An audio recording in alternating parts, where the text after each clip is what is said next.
It's impossible to sum up the Fab Four's influence on music and popular culture in just a few minutes. Nearly half a century after coming together, the Beatles remain at #1 on Rolling Stone magazine's list of greatest artists of all time, having sold more than 1 billion records worldwide. According to the same magazine, their groundbreaking music and style helped define the 1960s. To this day, they remain the biggest-selling band in America.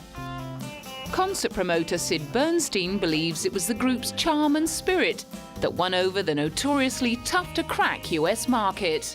And here along came 4 guys full of mirth, merriment, songs that fitted the times and the needs of people their age. People just entering maturity.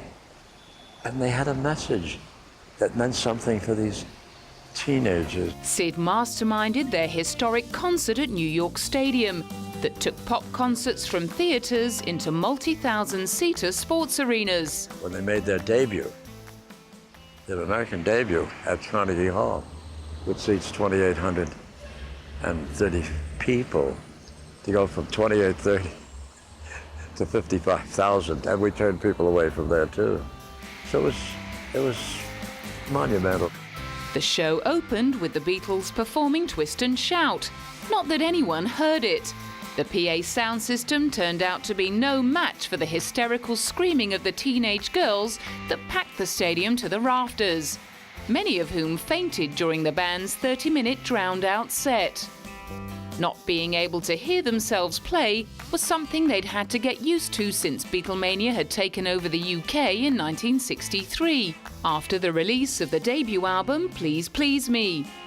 After conquering the US the following year with the single I Wanna Hold Your Hand, they were on their way to becoming, as John Lennon put it, more popular than Jesus. As the decade progressed, John Lennon, Paul McCartney, George Harrison and Ringo Starr ditched the pudding bowl haircuts and suits to embrace the hippie movement and psychedelia. The frivolity of their earlier releases also gave way to more political songs, and Elvis Presley famously criticized the group for their anti-war activism and open use of drugs.